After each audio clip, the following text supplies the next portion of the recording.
ये तुष्टीकरण का खेल कब तक चलेगा? और मैं आपसे पूछना चाहता हूं, एक तरफ आप गौ तस्करों को महिमामंडित करते हैं और दूसरी तरफ पूज्य संतों के आश्रम पर बुलडोजर चलाते हैं।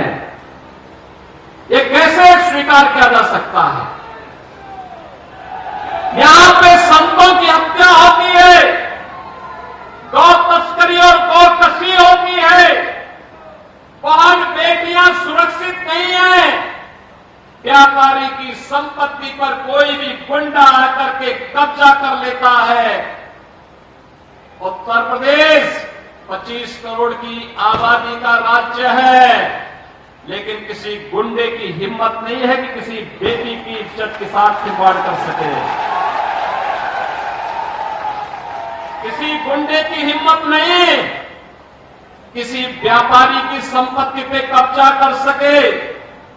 किसी गरीब, किसी निरीह, किसी कमजोर, किसी दलित की जमीन पर या उसकी किसी भी अन्य संपदा पर कोई कब्जा करने का दुस्साहस नहीं कर सकता है। अगर करेगा तो पीछे से बुलडोजर उसको रौंद करके ठीक कर देगा।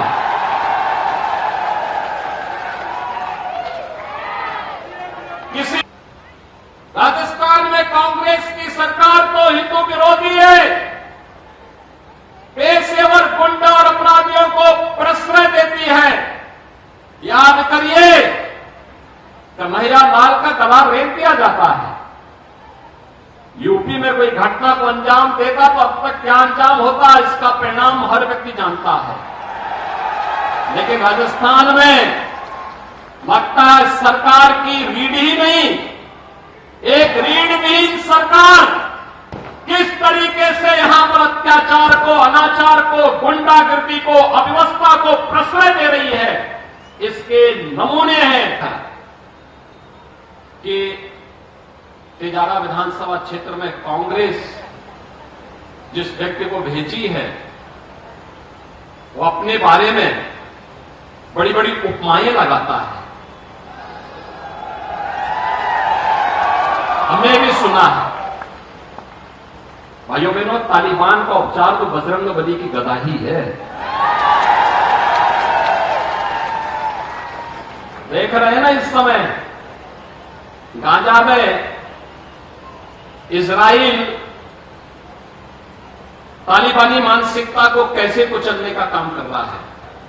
सटीक एकदम निशाना मार मार करके। भाइयों बहनों, अराजकता और गुंडागिर्दी या आतंकवाद सभ्य समाज के लिए सबसे बड़ा कलंक है।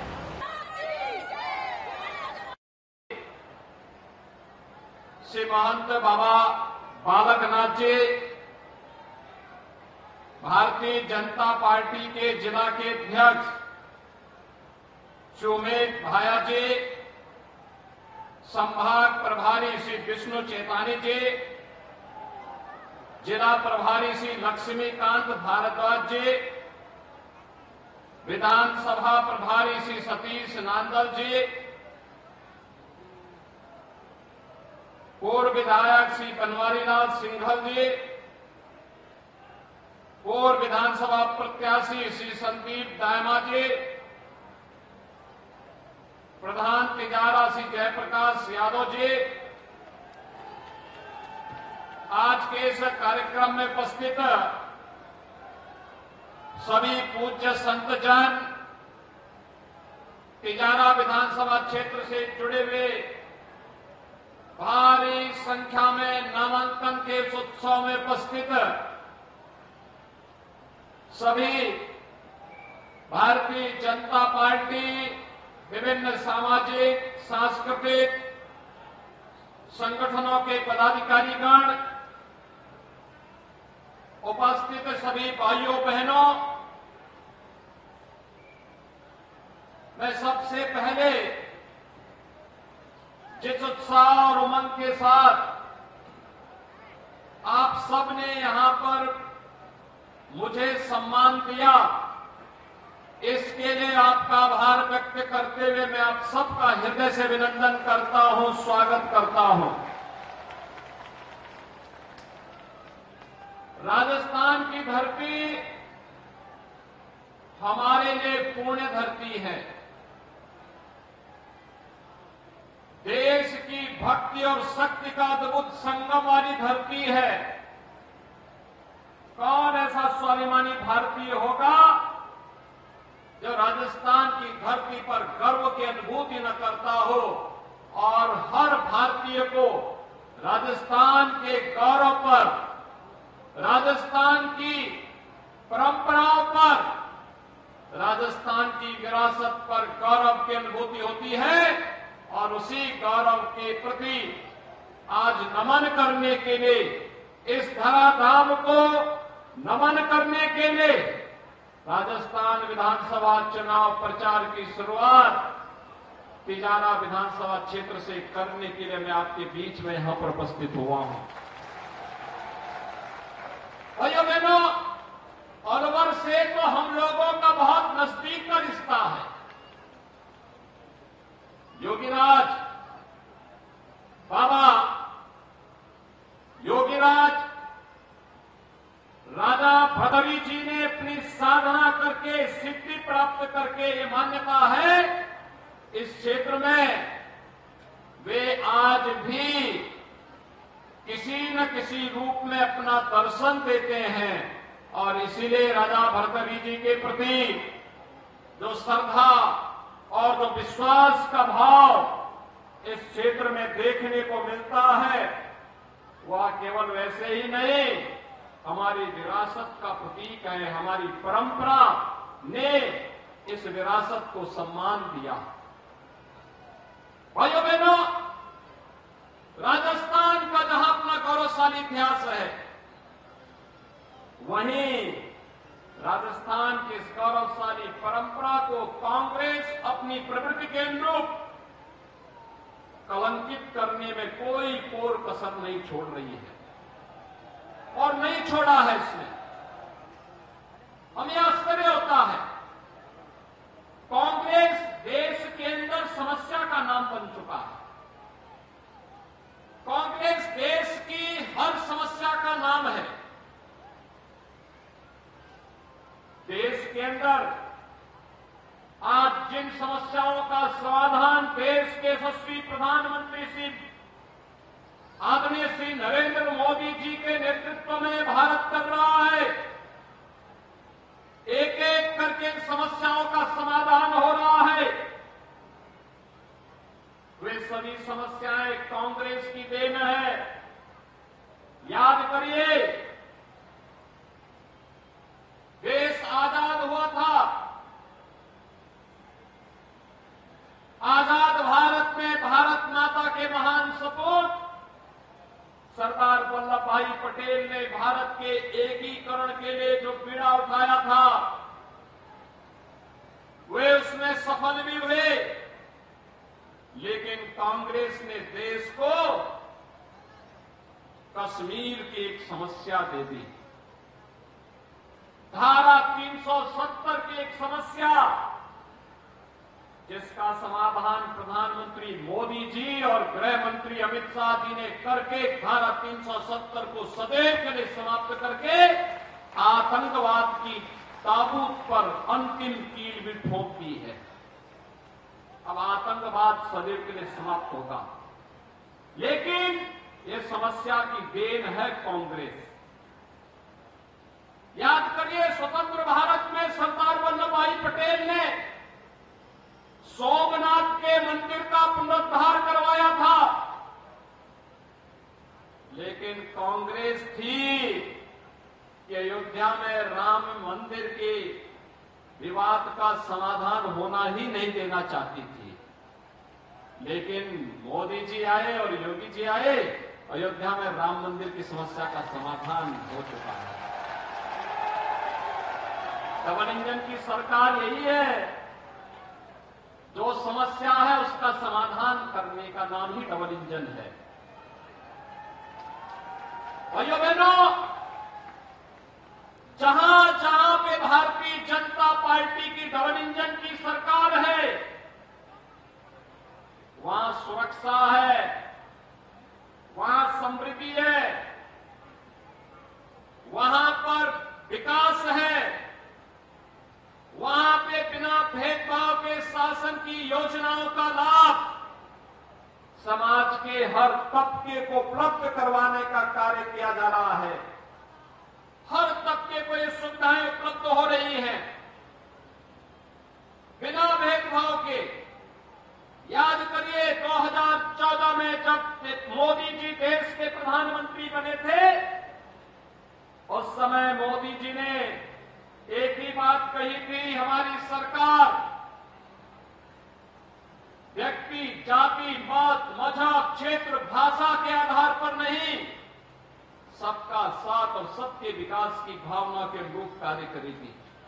याद करिए मोदी जी ने बात कही और उसके अनुरूप उन्होंने योजनाएं बनाई। याद करिए उन्होंने जो कहा सो करके दिखा दिया।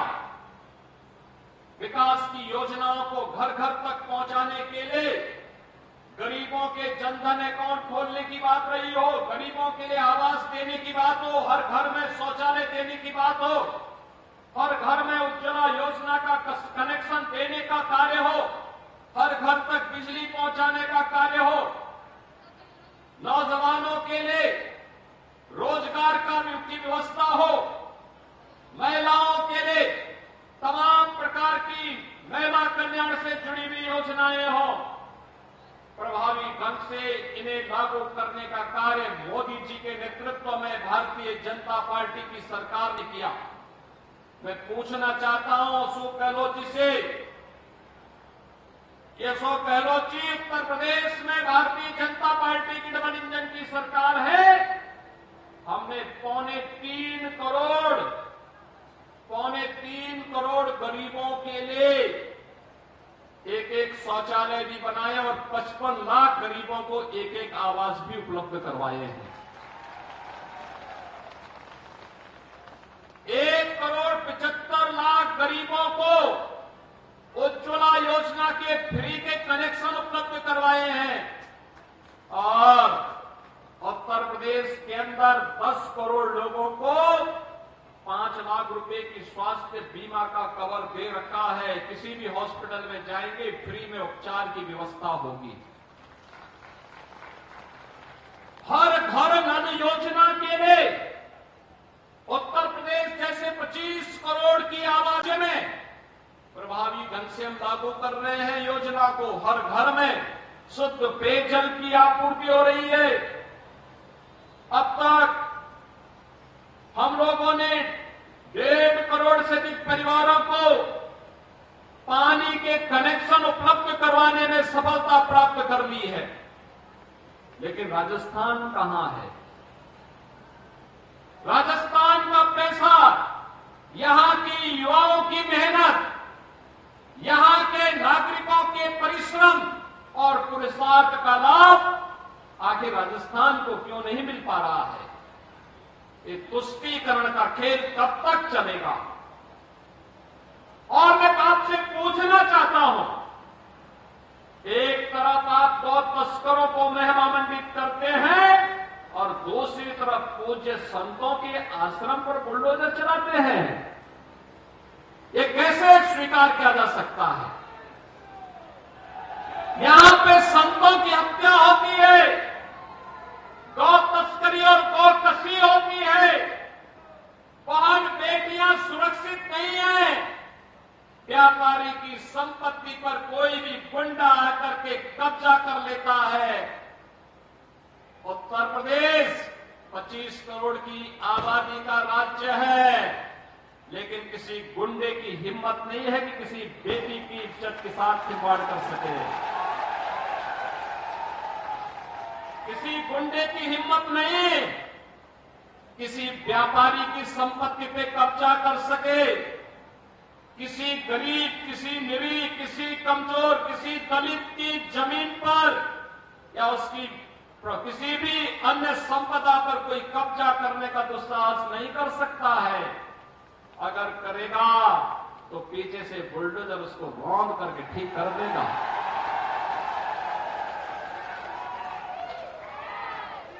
किसी संत की तरफ टेढ़ी नजर से कोई गुंडा नहीं देख सकता।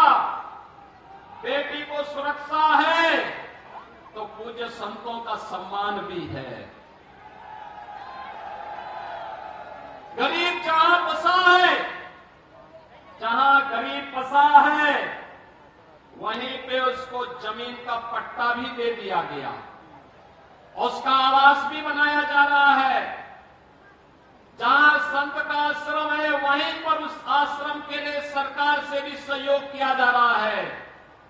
और प्रदेश के अंदर उत्तर प्रदेश 25 करोड़ की आबादी है। लंपी डिजीज से उत्तर प्रदेश में गोवंश को नुकसान नहीं।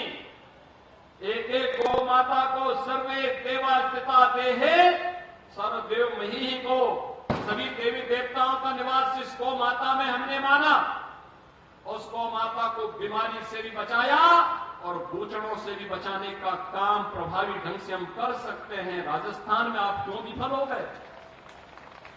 क्यों विफल हो गए? कारण है गौ माता के प्रति आप लोगों की निष्ठा नहीं थी। कांग्रेसी केवल मुद्दा भुनाना चाहते थे और परिणाम क्या था? भारी संख्या में गोवंश को नुकसान होता है राजस्थान में, और लंपी डिजीज बड़ी भयावह रूप में आकर के आस्था को भी ठेस पहुंचाया था। उस गरीब किसान के पे क्या बीती होगी जिसका मूल्य गोधन लंपी डिजीज की चपेट में आकर के उसको आर्थिक नुकसान किया हो। लेकिन सरकार राजस्थान की मानने वाली नहीं थी। वहां तो गौ तस्करों को बढ़ाने वाली सरकार है। राजस्थान में कांग्रेस की सरकार तो हिंदू विरोधी है। पेशेवर गुंडा और अपराधियों को प्रश्रय देती है। याद करिए कि महिला माल का गला रेत दिया जाता है। यूपी में कोई घटना को अंजाम देगा तो अब तक क्या अंजाम होता है इसका परिणाम हर व्यक्ति जानता है। लेकिन राजस्थान में लगता है सरकार की रीढ़ ही नहीं, एक रीढ़विहीन सरकार किस तरीके से यहां पर अत्याचार को, अनाचार को, गुंडागर्दी को, अव्यवस्था को प्रश्रय दे रही है, इसके नमूने हैं पूज्य संतों का। जिस तरीके से पूज्य संतों के आश्रम पर यहां पर हमले किए गए, सरकार के संरक्षण में वहां पर उन्हें अपमानित किया गया, इस तरीके से बेटियों के साथ जो व्यवहार यहां पर हुआ, ये क्या दिखाता है? भाइयों बहनों, आज इसीलिए आप सबसे हम कहने के लिए आए हैं, तिजारा विधानसभा चुनाव शुरुआत हो रही, प्रचार की शुरुआत हो रही है, और मुझे ये भी बताया गया है कि तिजारा विधानसभा क्षेत्र में कांग्रेस जिस व्यक्ति को भेजी है वो अपने बारे में बड़ी बड़ी उपमाएं लगाता है। हमने भी सुना है। भाइयों बहनों, तालिबान का उपचार तो बजरंगबली की गदा ही है। देख रहे हैं ना इस समय गाजा में इजराइल तालिबानी मानसिकता को कैसे कुचलने का काम कर रहा है। सटीक एकदम निशाना मार मार करके। भाइयों बहनों, अराजकता और गुंडागिर्दी या आतंकवाद सभ्य समाज के लिए सबसे बड़ा कलंक है। लेकिन जब आतंकवाद के साथ, गुंडागिर्दी और अराजकता के साथ वोट बैंक की राजनीति जुड़ जाती है तो एक गरीब, एक निरीह, एक महिला, एक व्यापारी और पूरा सभ्य समाज उसकी चपेट में आता है। आज भारत एक नए भारत के रूप में है। एक और प्रधानमंत्री मोदी जी के नेतृत्व में भारत की टीम कैप्टन के रूप में मोदी जी देश को नेतृत्व दे रहे हैं और भारत विकास की नित नई ऊंचाइयों को छू रहा है। आज आप देख सकते हैं कितना विकास भारत ने किया। 1947 से 2014 तक केवल देश के अंदर 6 एम्स बने थे। आज इनकी संख्या बढ़कर के 22 हो गई। मोदी जी ने मात्र 9.5 वर्ष में 22 एम्स बना दिए। IIT, IIM, हाईवे, रेलवे 1947 से लेकर के 2014 तक याद करिए कुल 74 एयरपोर्ट बने थे। मोदी जी ने 74 नए एयरपोर्ट बना दिए मात्र 9 वर्ष में। कांग्रेस जो काम 70 वर्ष में नहीं कर पाई थी, मोदी जी ने वह काम 9 वर्ष में करके दिखा दिया। योजनाओं का लाभ जिस तरीके से मिल रहा है, बड़े बड़े इंफ्रास्ट्रक्चर डेवलपमेंट के कार्यक्रम चल रहे हैं, उन सभी कार्यक्रमों को आगे बढ़ाने के लिए आज जिस प्रभावी तरीके से भारतीय जनता पार्टी के नेतृत्व की केंद्र सरकार कार्य कर रही है और जहां जहां राज्यों में भारतीय जनता पार्टी की सरकारें हैं, ये डबल इंजन की सरकारें जिस प्रभावी तरीके से कार्य कर रही हैं, उस प्रभावी कार्यक्रम को आगे बढ़ाने के लिए आज राजस्थान का हर नौजवान, हर माताएं, हर बहनें, हर अन्नदाता किसान, हर व्यापारी, हमारा युवा, समाज के हर तबके का व्यक्ति भी उसी बात को लेकर के कार्य कर रहा है। और देखिए कितनी समानता है। मोदी जी एक संत के रूप में, देश ही 142 करोड़ की आबादी ही उनका परिवार है और तिजारा का भी ये सौभाग्य है कि तिजारा को ही अपना परिवार मान करके यहां पर आए हैं। उनके अपना परिवार नहीं, कोई नातेदारी रिश्तेदारी नहीं, एक ही रिश्ता है। किसी माता को, किसी बाप को, किसी मां को कहीं कोई कष्ट न हो, किसी युवा को अपने रोजगार के लिए भटकना न पड़े, हमारे अन्नदाता किसान को किसी के सामने हाथ न फैलाना पड़े, हमारा व्यापारी जो समृद्धि का प्रतीक है वो अपने आप को सुरक्षित महसूस न करे, कोई श्रमिक कहीं अपमानित न हो, समाज में हर तबके में खुशहाली हो, इसी खुशहाली को लेकर के आज वे आपके बीच में आए हैं और भारतीय जनता पार्टी ने उन्हें अपना प्रत्याशी बनाया है। भाइयों बहनों, आपने देखा होगा अलवर में सांसद के रूप में, कांग्रेस के समय में भी सांसद हुआ करते थे, चुनाव के समय दिखते थे, फिर अगले चुनाव में ही उनके दर्शन होते थे। मैं अक्सर बाबा बालकनाथ जी से बातचीत करता रहता था, पूछता था कहां है। पता लगता था कि वो अलवर में घूम रहे हैं, अलवर में अपने क्षेत्र में हैं, लोगों से मिल रहे हैं। भाई सांसद के रूप में आप इतना समय क्षेत्र में दे रहे हैं। हाँ, जो समय मिलता है देश दिल्ली में संसद सत्र के बाद मैं अपना समय अपने क्षेत्र में देता हूं, अपने लोगों के बीच में देता हूं, उनकी समस्या का समाधान करने के लिए कार्य करता हूं। यानी इतना समय, क्योंकि उन्होंने एक आत्मीय रिश्ता बनाया है यहाँ के साथ, कोई अपना नहीं, कोई पराया नहीं, सब अपने हैं, सबका साथ और सबके विकास के भाव के साथ उन्होंने पूरे प्रभावी ढंग से कार्य करना प्रारंभ किया। और इसीलिए उन्होंने कहा है कि तिजारा को अब सितारा बनाएंगे, सबके सितारे का।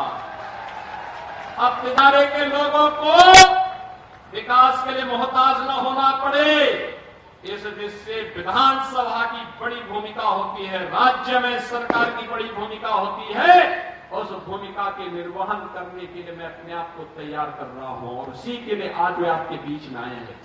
भाइयों बहनों, अब तिजारा की जिम्मेदारी बनती है, कोई जातिपात नहीं, कोई भी किसी प्रकार का भेदभाव नहीं। याद रखना,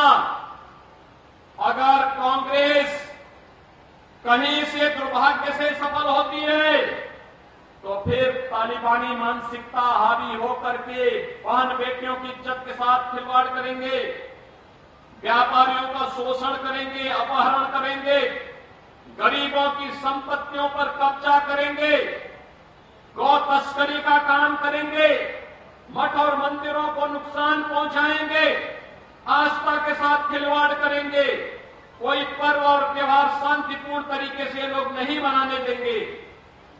और इस पर लगाम लगाने के लिए आज आवश्यकता है और इसके लिए भारतीय जनता पार्टी आपके सामने है। भारतीय जनता पार्टी और बाबा बालकनाथ जी आज आपके पास सामने है। भाइयों बहनों, भारतीय जनता पार्टी आज इसी विश्वास के साथ आपके सामने आई है आपसे कहने के लिए हम सभी लोग मिलकर के राजस्थान को एक ऐसा राजस्थान बनाए जिस राजस्थान में अराजकता नहीं बल्कि राम राज्य की परिकल्पना को साकार किया जा सकता हो। एक ऐसा राजस्थान हमें चाहिए जहां गौ माता की सुरक्षा की जिम्मेदारी हो। हमारी बेटी, हमारी बहन, हमारी माताएं वे स्कूल जा रही हो, बाजार जा रही हो, खेतों में हो, खलिहान में हो, और उनकी सुरक्षा पे कोई किसी भी प्रकार का सेंध लगाने का दुस्साहस न कर सके। एक ऐसा राजस्थान जहां भ्रष्टाचार में नंबर 1 नहीं बल्कि समृद्धि में राजस्थान को नंबर 1 लेके आना है। एक ऐसा राजस्थान जहां बेटियों की सुरक्षा में खतरा के लिए नंबर 1 नहीं बल्कि बेटी और बहनें अपने आप को सुरक्षित महसूस कर सके, इसमें राजस्थान को नंबर 1 लाने की प्रतिस्पर्धा प्रारंभ होनी चाहिए। राजस्थान पिछड़ेपन के कारण नहीं बल्कि समृद्धि में नंबर 1 लाने की दिशा में प्रयास होना चाहिए और उसी के लिए आज आपके बीच में मैं विशेष रूप से आया हूं। भाइयों बहनों, ये जो बुलडोजर है ये उत्तर प्रदेश का वही प्रतीक है। दुष्टों के लिए ये उसका उपचार है और विकास के लिए एक रास्ता बनाने का माध्यम भी, इंफ्रास्ट्रक्चर बनाने का भी यह एक उपचार है। ये दोनों उपचार इसके साथ साथ चलते हैं। जिसके बारे में कभी कहा गया था ना कि सस्ते रक्षते राष्ट्रे शास्त्र चिंता प्रवर्तते, हम सज्जनों का संरक्षण करेंगे, सज्जनों को आगे बढ़ने के लिए प्रेरित करेंगे, लेकिन दुष्टों के साथ उतनी ही सख्ती करेंगे। और यही तो भगवान श्री कृष्ण ने कहा था, उन्होंने भी तो यही कहा था।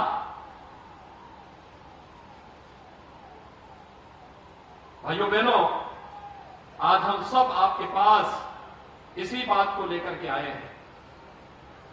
राजस्थान विधानसभा चुनाव की शुरुआत तिजारा विधानसभा से हो रही है और आज बाबा बालकनाथ जी का नामांकन भी है। मैं नामांकन के लिए उनको बधाई देता हूं, अपनी शुभकामनाएं देता हूं। पूज्य संतों का आशीर्वाद, बाबा मस्तनाथ जी का, योगीराज भरतरीनाथ जी का, बाबा महायोगी बाबा गोरक्षनाथ जी का, पूज्य संतों का, सभी का आशीर्वाद उनके साथ में है और साथ साथ माताओं का, बुजुर्गों का, अन्नदाता किसानों का, इनका आशीर्वाद और युवाओं का सहयोग उनके साथ में है। पूरी मजबूती के साथ हम सबको इस चुनाव में लगना होगा। अभी आत्मविश्वास नहीं बल्कि एक एक व्यक्ति को जिम्मेदारी समझ करके अपने अपने बूथ को संभालने की दिशा में कार्य करना होगा, मिलकर के आगे बढ़ना होगा। अति आत्मविश्वास हमेशा घातक होता है। हमें मान करके चले, हमें अंतिम दम तक चुनाव लड़ करके चुनाव को अपने पक्ष में मतदान, अपने पक्ष में पोल करवाने की दिशा में कार्य करना होगा और इसके लिए हर एक बूथ के प्रबंधन में एक एक कार्यकर्ताओं की टोली को लगना होगा, संगठन के एक एक पदाधिकारी को लगना होगा, समाज से जुड़े हुए विभिन्न संगठनों को जुड़ना होगा। ये सभी जुड़ जाएंगे, कोई कारण नहीं, एक बार फिर से तालिबानी मानसिकता परास्त होगी और राष्ट्रवाद की विजय होगी, राम राज्य की स्थापना का मार्ग प्रशस्त होगा और इसकी शुरुआत तो जनवरी में फिर से होने जा रही है। अयोध्या में प्रभु श्री राम के भव्य मंदिर में रामलला का विराजमान होगा 500 वर्षों के बाद। अयोध्या में भगवान राम के भव्य मंदिर की बनने का काम युद्ध स्तर पर चल रहा है। एक नई अयोध्या मिलेगी। याद करिए, मैं आपसे पूछना चाहता हूं कि क्या कांग्रेस रहती तो क्या अयोध्या की समस्या का समाधान हो पाता? क्या कांग्रेस कर पाती? भाइयों बहनों, नहीं करती। और दूसरा, कांग्रेस से उम्मीद क्यों करते हैं? यहां तो मुआवजा देने में भी कांग्रेस जिस तरीके से भेदभाव करती है, कन्हैया लाल के परिवार को 5 लाख का मुआवजा भी बमुश्किल से मिल पाया, लेकिन गौ तस्करों को 25 लाख। और जयपुर में अभी मोटरसाइकिल के आपसी भिड़ंत में 50 लाख का मुआवजा। भाइयों बहनों, ये भेदभाव क्यों? ये पैसा किसी मुख्यमंत्री का नहीं होता है, किसी सरकार का नहीं होता है। हम तो केवल कस्टोडियन हैं। हमारा यह मानना है कि पैसा जनता जनार्दन का पैसा है, इस पे जनता का अधिकार है। जैसे मकान मोदी जी ने सबको दिए, कहा सबका साथ सबका विकास। कोई जाति, कोई मत, कोई मजहब, कोई क्षेत्र, कोई भाषा, इसमें मोदी जी ने तो कोई भेदभाव किसी के साथ नहीं किया। हां, ये जरूर कहा हम विकास सबका करेंगे, लेकिन तुष्टीकरण किसी का नहीं करेंगे, किसी का तुष्टीकरण नहीं करेंगे। विकास सबका, लेकिन तुष्टीकरण किसी का नहीं। और वैसे ही आज यहां पर हम लोग कहने के लिए आए हैं कि गहलोत जी, आप जो है आप जिस तरीके से तुष्टीकरण की पराकाष्ठा पे पहुंच चुके हैं, अब आपकी उम्र इसको गवाही नहीं देती है। अब आपको आराम करना चाहिए और परिवर्तन का वाहक बनने में भारतीय जनता पार्टी में सहयोग कर देना चाहिए। क्योंकि उम्र बढ़ने के साथ व्यक्ति को धार्मिक कार्यक्रमों में रुचि लेनी चाहिए, क्योंकि इस लोक का ही नहीं, हमें तो जन्म जन्मांतर के अपने पुण्य और अपने पाप की भरपाई करनी होती है। हर सनातन धर्मावलंबी इस बात को मानता है। और इसीलिए अब ये जो अन्याय कर रहे हैं, मुआवजा देने में भी भेदभाव कर रहे हैं, इस भेदभाव को समाप्त होने का समय आ चुका है। और अब तो आचार संहिता लागू हो चुकी है। अब तो भारत निर्वाचन आयोग की आचार संहिता के बाद वे इस लायक भी नहीं है कि वे अब मुआवजा में ही भेदभाव कर सकें। और बाकी जो कुछ बचेगा भाइयों बहनों, ये आपके ऊपर है। और इसलिए भेदभाव करने वाली सरकार नहीं चाहिए। अराजकता और गुंडागर्दी को प्रश्रय देने वाली सरकार नहीं चाहिए। अव्यवस्था पैदा करने वाली सरकार हमें नहीं चाहिए। भ्रष्टाचार को प्रश्रय देने वाली और बेटियों और बहनों की सुरक्षा के साथ सेंध लगाने वाली सरकार भी हमें नहीं चाहिए। हमें तो सबका साथ और सबके विकास के साथ साथ सबको सुरक्षा और सबको समृद्धि के मार्ग पर आगे बढ़ाने वाली सरकार चाहिए। और वह केवल भारतीय जनता पार्टी की डबल इंजन सरकार दे पाएगी। प्रधानमंत्री मोदी जी के नेतृत्व में वह काम भारतीय जनता पार्टी करेगी। तिजारा में और अरवल में वह काम इससे पहले भी बाबा बालकनाथ जी ने आप सबके साथ मिलकर के उस कार्यक्रम को आगे बढ़ाया था। मुझे याद है जब यहां पे एक पूज्य संत की हत्या हुई थी, तब उन्होंने नेतृत्व संभाला था यहां पर आकर के, और उन्होंने कहा था ये स्वीकार्य नहीं होगा। भाइयों बहनों, वे हमेशा आपके सुख दुख में हैं और आज भी आपको इस बात का आश्वस्त करने के लिए आए हैं कि वे आपके साथ सुख दुख में खड़े होकर के तिजारा और इस क्षेत्र के विकास के लिए पूरे समर्पण भाव के साथ, पूरी तन्मयता के साथ लग करके कार्य करेंगे। इसी विश्वास के साथ आज मैं एक बार फिर से आपका आह्वान करूंगा, राजस्थान में राम राज्य के इस कमल को खिलाइए। राजस्थान समृद्धि और सुख और समृद्धि की एक नई ऊंचाइयों को छूने के लिए, जैसे उत्तर प्रदेश आज बीमारू राज्य की श्रेणी से उभर चुका है,